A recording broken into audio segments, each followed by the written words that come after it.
Hi,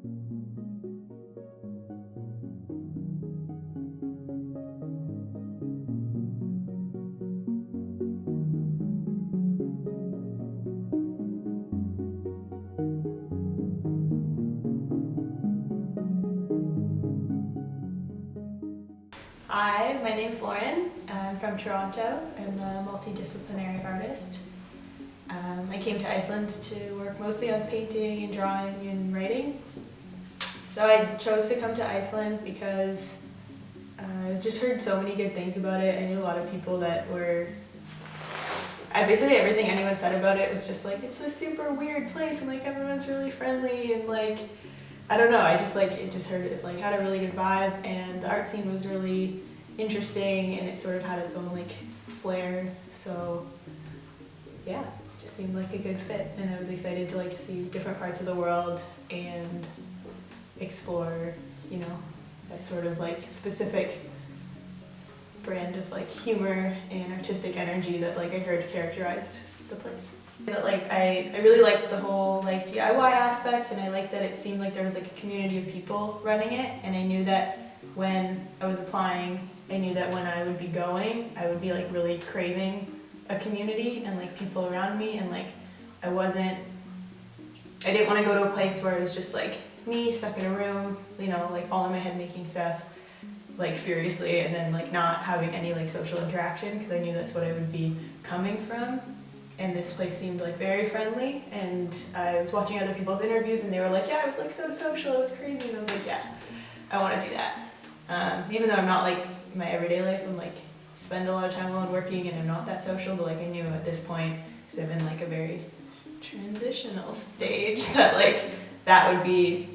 good for me. And then it ended up working out like that and everyone was really nice and cool and I feel like I satisfied that craving. My practice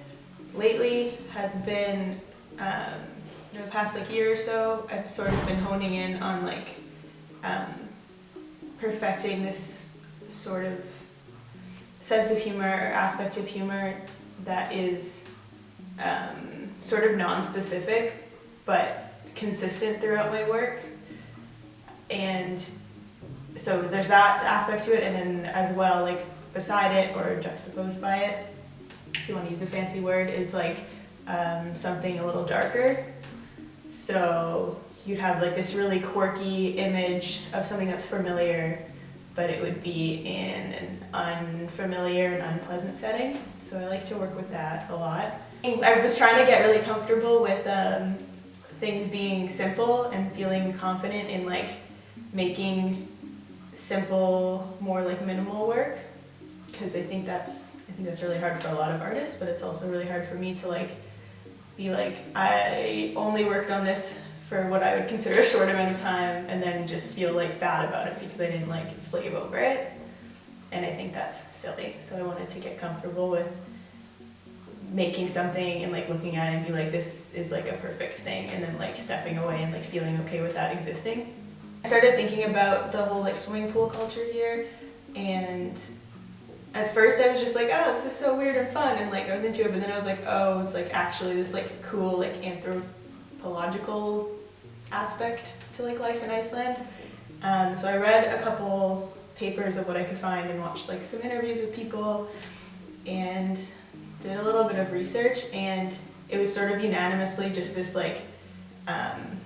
thing where everyone goes and everyone's equal, and like, I mean, I'm sure when you get down to it that's not the case because it's rarely the case, but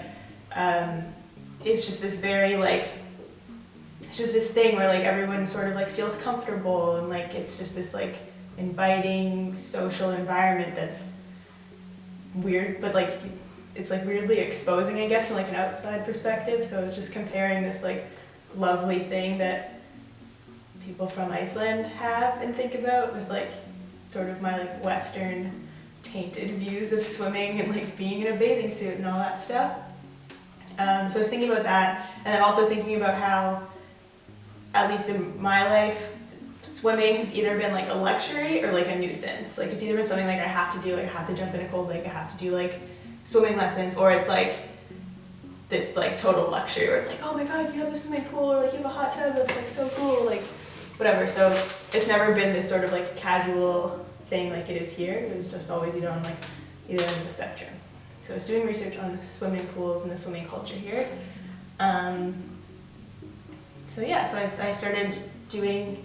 these little images and these pools that sort of combine lots of people in a pool, and then the more like mountainous geography sort of outlines, which is like the bottom. I thought it kind of went nicely together, and it also sort of looks like a sea creature, like an octopus, and it was just like a satisfying image to go with that concept.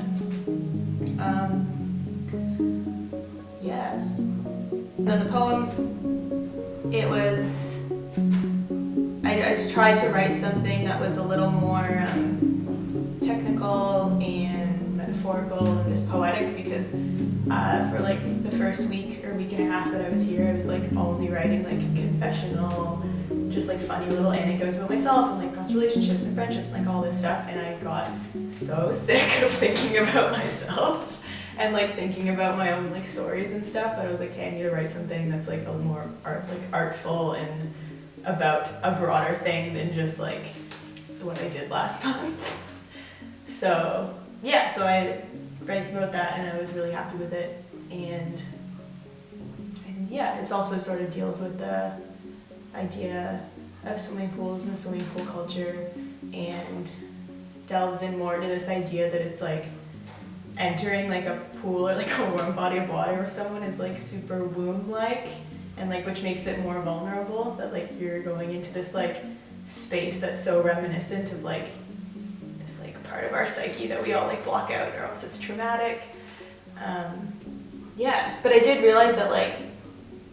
I remember after like 2 weeks in, something like that, I don't know, like a significant amount of time had passed that I'd been here, and I was just like, oh my god, like I'm not stressed about things that I was like really stressed about before. And not that it was like stress-free and just like, you know, nothing's perfect, but like I was just like, oh, like I had a lot of time to like process certain things, and now they're like done with, and I can like put them on the shelf and like work on other things, and like it was definitely felt less erratic here, which is saying a lot. But yeah, I think mentally put me in a lovely place, and yeah, it was definitely nice to just sort of like focus only on my work and my thoughts, which is very cool. And it was cool, like, and understand like what a privilege that is, and